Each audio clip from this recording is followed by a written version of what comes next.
Gracias a todos y todas que están acompañando este espacio. A nosotros, por supuesto, nos parece genial que se pueda generar ese tipo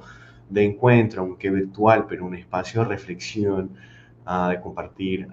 buenas prácticas, de compartir un poco los éxitos también de esa iniciativa de la JTI.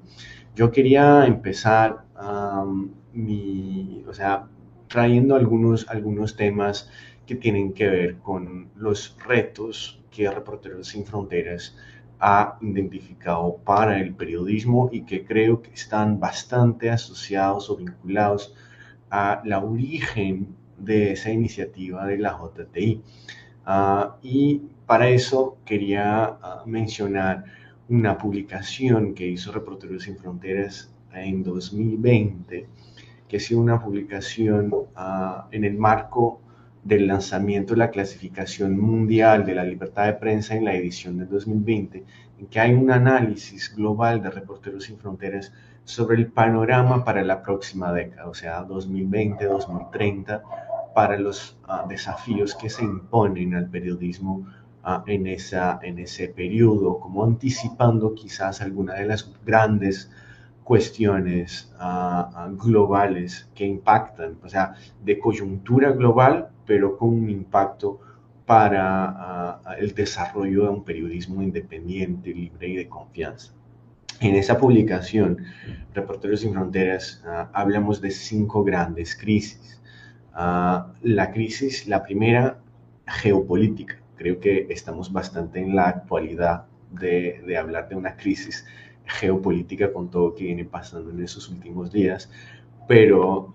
en el marco de 2020, cuando se hace esa publicación, cuando estamos hablando de una crisis geopolítica, más bien el enfoque es cuestionar o llamar la atención para la fuerza y emergencia de las estrategias de países, de gobiernos autoritarios alrededor del mundo, que empiezan de manera muy estratégica a disfrazar su propaganda de Estado, de periodismo, y a importar sus modelos de libertad de prensa. O sea, estamos hablando ya de China, Rusia y otros países, Arabia Saudita, que empiezan justamente en ese escenario global a imponer sus propios modelos de qué sería una supuesta libertad de prensa o qué sería el ejercicio periodístico en ese contexto. Y luego la fuerza que tienen esos países en importar esos modelos y crear efectos disruptivos en el debate geopolítico sobre ese derecho a la información. Una segunda crisis que menciona RCEF también para la década, ¿no?, de 2020-2030 es la crisis tecnológica. Esa crisis tecnológica más bien tiene que ver con los cambios tecnológicos, pero con las dificultades que tienen incluso las democracias de adoptar regulaciones, marcos legales, normativos, que puedan dar garantías democráticas al desarrollo de esas nuevas tecnologías. Estamos, por supuesto, hablando de las plataformas de redes sociales, digitales, pero también ahora y cada vez más de la inteligencia artificial generativa. Entonces, no solamente el desarrollo de nuevas tecnologías,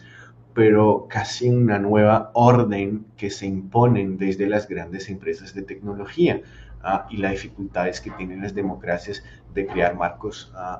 para regular el impacto justamente que tienen esas empresas y esos nuevos modelos de tecnología en el ecosistema informacional. Luego, una crisis de las democracias. O sea, y creo que seguimos, o sea, también estamos hablando de una publicación del 2020, pero muy actual, ¿no? En el sentido en que países, democracias consolidadas, están viviendo situaciones extremadamente complejas en sus países en términos de escenario de polarización, de represión, también en sus propios modelos de desintegración de sus instituciones, de afectaciones a la calidad y a la salud de lo que durante muchas décadas se ha apostado como el fortalecimiento democrático, ¿no? Entonces eso por supuesto impacta el periodismo a nivel global y las premisas, a la base del periodismo como un pilar fundamental de las democracias. Luego eso está muy conectado con la cuarta crisis que mencioné, Recep, de desconfianza frente a los medios. Entonces, con base en ese nivel de polarización, caos informacional, crisis geopolíticas, hay una creciente desinformación y eso va impactando las condiciones para el ejercicio del periodismo, porque ya vemos de manera muy sistemática una especie de hostilidad de la sociedad o de segmentos de la sociedad hacia el periodismo, hacia la prensa. Eso va generando tensiones y creando, bueno, por supuesto, conectadas con nuevas formas de consumo de información de parte de la sociedad, pero también impactando las estructuras mismas del periodismo, de la prensa como un actor clave, como mediador social, ¿no? Entonces, y por último, la última crisis que también señala RCEF para esa década 2020-2030 es una crisis económica, ¿no? Del modelo de negocios de los medios, que siempre, bueno, que durante gran parte del siglo XX muy estructurada en, por supuesto, el modelo de publicidad, y luego con el cambio de la llegada nuevas de las grandes plataformas de tecnología y las grandes empresas de tecnología, eso pasa a cambiar y hay de una manera muy clara una crisis de sostenibilidad financiera de los medios y una necesidad de cambios de modelos de negocio y una desestructuración acelerada de modelos que ya estaban muy estructurados, y algunos países han logrado y algunos medios han logrado hacer algunas transiciones, pero es un escenario de experimentación, de muchas dudas e incertidumbres, y hay una especie de debilitamiento de las condiciones económicas de los medios, lo que fragiliza a los medios frente a otros tipos de presión que están asociadas a esas otras crisis. Aneado a ese escenario de desafíos, por supuesto, la crisis climática, o sea, que no necesariamente es una crisis que afecta directamente al periodismo tal cual, pero es un hecho, un factor multiplicador, ¿no? De todas estas crisis, de todos esos contextos que impactan el periodismo. Entonces, no son, de nuevo, no son temas que tienen que ver solamente con el periodismo, pero vemos a través de esas 5 lecturas o percepciones o desafíos que se imponen para las democracias, el futuro, también para los derechos humanos, la ciudadanía, los medios en general para esa década. O sea, 5 años después de la publicación de RCEP, y en la origen de la JTI, también en su momento, vemos varias de esas crisis, de hecho, intensificándose. Entonces creo que es un escenario sumamente complejo. Y eso, el punto que quería llegar, rescatando un poco esa retrospectiva, un poco ese análisis de coyuntura, quería llegar justamente a qué tipo de cambios y soluciones tenemos que buscar, ¿no? Entonces creo que frente a ese escenario, las respuestas no pueden ser individuales, o sea, no vamos a salir de un nivel el nivel de complejidad que se impone a los medios para su sostenibilidad, para sus modelos, para la libertad de prensa de manera general, son demasiado largos, son demasiado grandes, y no son soluciones que van cada medio de su propio lado a encontrar sus propias soluciones para resolver ese problema que es mucho más sistémico. Entonces, quería señalar la importancia acá de soluciones que son colaborativas, y colaborativas no solamente en el sentido de producción colaborativa del periodismo, o sea, de producción periodística colaborativa, que ya es una tendencia que venimos observando en los últimos años, incluso en América Latina, cada vez más producciones periodísticas hechas de manera colaborativa por varios medios, pero también soluciones colaborativas en términos de soluciones estratégicas, ¿no? De soluciones que van a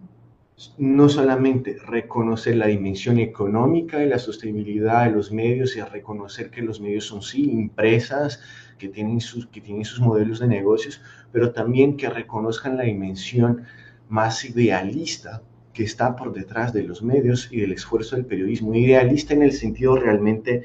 y quiero insistir en eso, que estamos hablando de reconocer el periodismo,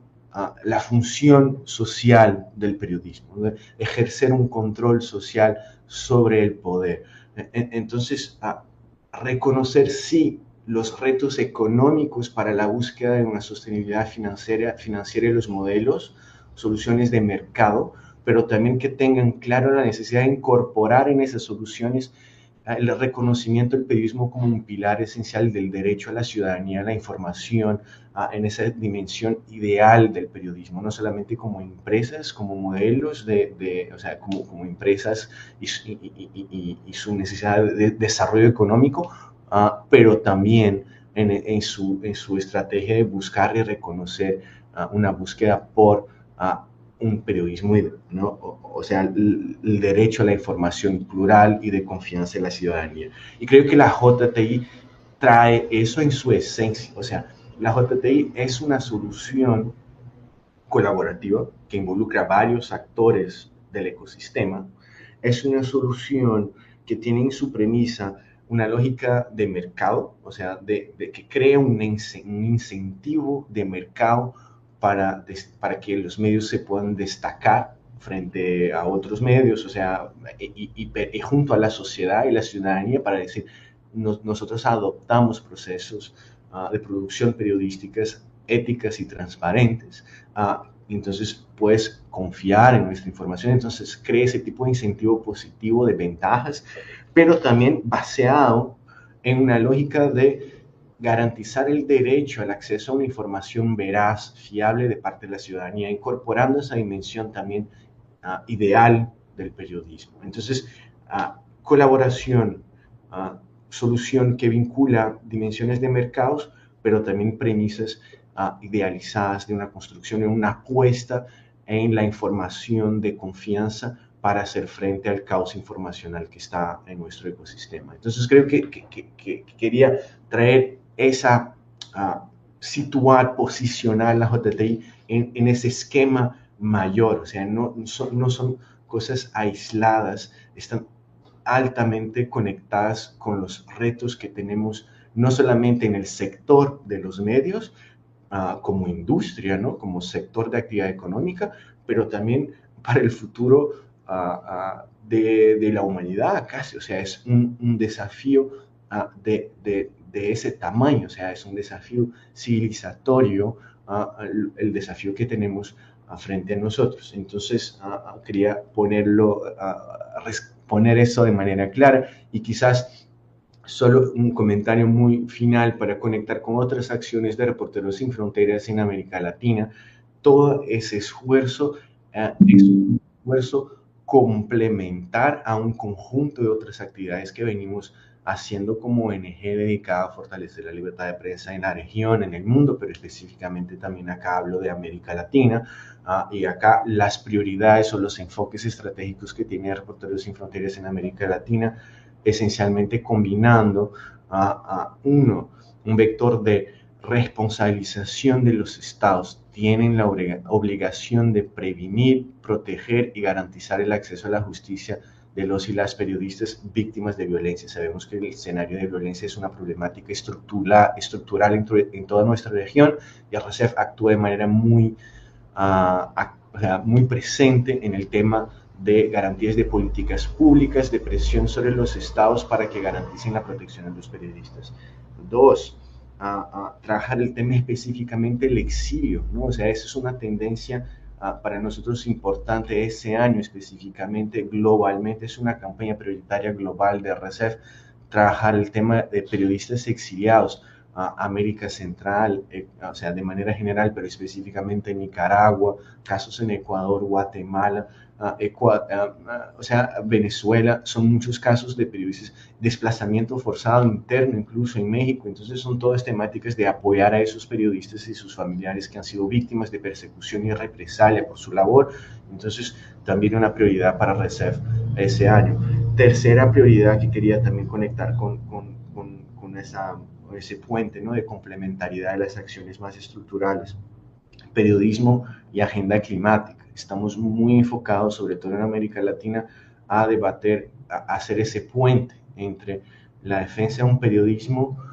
con el tema de la crisis climática y cómo, o sea, cómo entender el periodismo como un enabling right, ¿no? Un derecho que nos permite fortalecer la lucha para enfrentar a la crisis climática. Ese año tenemos la COP30 en Brasil y es un vector de incidencia importante para RECEF trabajar el tema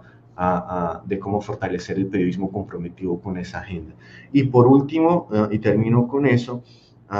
un cuarto vector que está en el cual, o sea, es el paraguas estratégico en que estamos trabajando también el tema de la JTI, que es la defensa de la integridad, la defensa y la promoción de la integridad de la información. Integridad de la información se ha vuelto en ese término un poco también conceptual, paraguas en que estamos hablando de enfrentamiento a la desinformación, regulación de nuevas tecnologías, regulación de inteligencia artificial, o sea, ponemos varias sostenibilidad financiera de los medios, tiene que ver con la calidad de la información que se produce y al cual la ciudadanía tiene acceso. Entonces, estamos hablando de incidencia política para regulación de inteligencia artificial, regulación de plataformas, estamos hablando de la JTI y estamos hablando de un conjunto de otras iniciativas que tienen esa perspectiva de fortalecer el derecho a una información fiable. Entonces, quería terminar con eso, situando, ¿no?, la JTI en el esquema mayor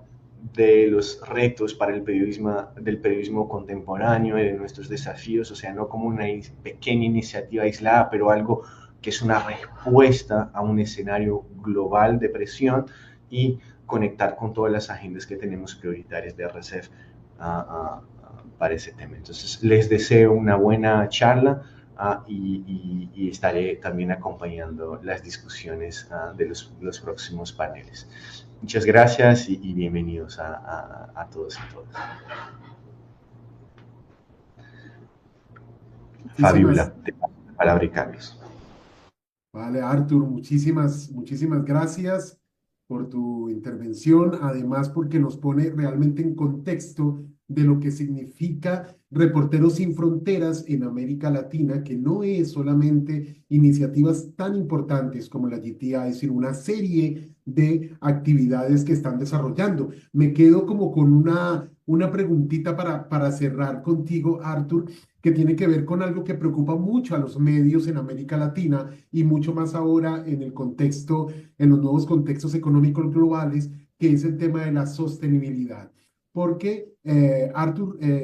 digamos que la tarea de reporteros también ha estado frente a la sostenibilidad, pero GTI también apunta a la sostenibilidad, ¿no? ¿Cómo está trabajando Reporteros Sin Fronteras con los diversos gobiernos de América Latina para defender un poco esa sostenibilidad de medios que no están con las alianzas con las grandes tecnológicas y con las grandes plataformas? No, la sostenibilidad financiera de los medios está totalmente vinculada con el derecho a la libertad de prensa. O sea, la fragilización económica de los medios es un aspecto esencial del derecho, o sea, del deterioro de la libertad de prensa. Entonces, no es algo, o sea, la libertad de prensa no es solamente la ausencia de censura, es también la construcción de respuestas, de garantías, de soluciones, no solamente de mercado, pero también de políticas públicas, de fortalecimiento a un ecosistema informacional plural, diverso, sostenible,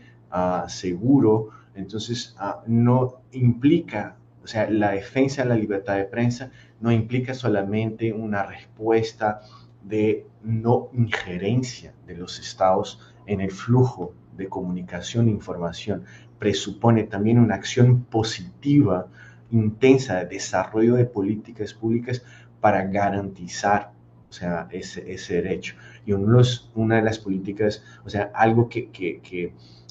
estamos trabajando en distintas frentes, ¿no? Una frente tiene que ver con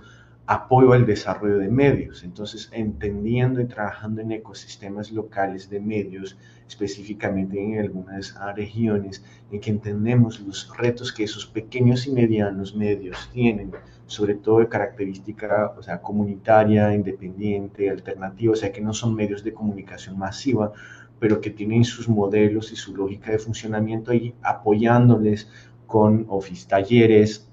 y otras actividades formativas para desarrollar sus capacidades de generación de ingreso, de fuentes o sea, de recursos económicos, junto a la cooperación internacional, a la filantropía, pero también a otros sectores o sea, junto a la publicidad, para que puedan desarrollarse. Pero eso estamos hablando de cosas pequeñas, ¿no? Del punto de vista de un enfoque más estructural, una acción importante también que vale mencionar de RCEP es el trabajo de incidencia que hacemos junto a los gobiernos para que integren en sus políticas públicas,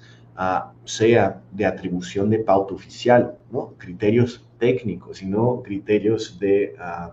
para recompensar a nuestros amigos y castigar a nuestros enemigos, que es una lógica tan conocida en la región, sobre todo cuando estamos hablando de atribución de pauta oficial, pero que integren criterios técnicos, no solamente de audiencia, pero también de calidad de producción periodística. Entonces, eso es un vector importante de que las normas internas de atribución de pauta oficial pueden integrar, hacer mención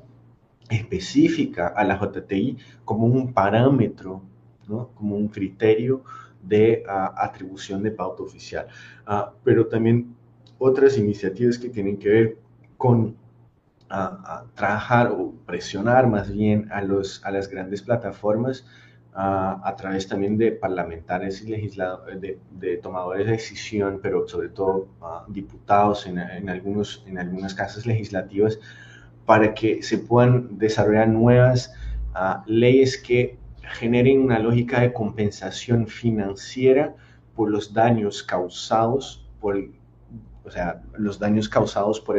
el modelo de negocios de esas grandes empresas de tecnología, incluso, por ejemplo, con el modelo de inteligencia artificial. Sabemos que la inteligencia artificial está ahí entrenando sus bases de datos y sus modelos de lenguaje buscando información de medios, o sea, de las informaciones que los medios publican, que son producidas por periodistas y medios de comunicación, buscan esas informaciones y no hay ningún tipo de modelo de compensación financiera. Entonces, también haciendo presión para que los marcos normativos y legislativos, tanto en términos de los impactos de las plataformas, en una lógica de compensación, pero también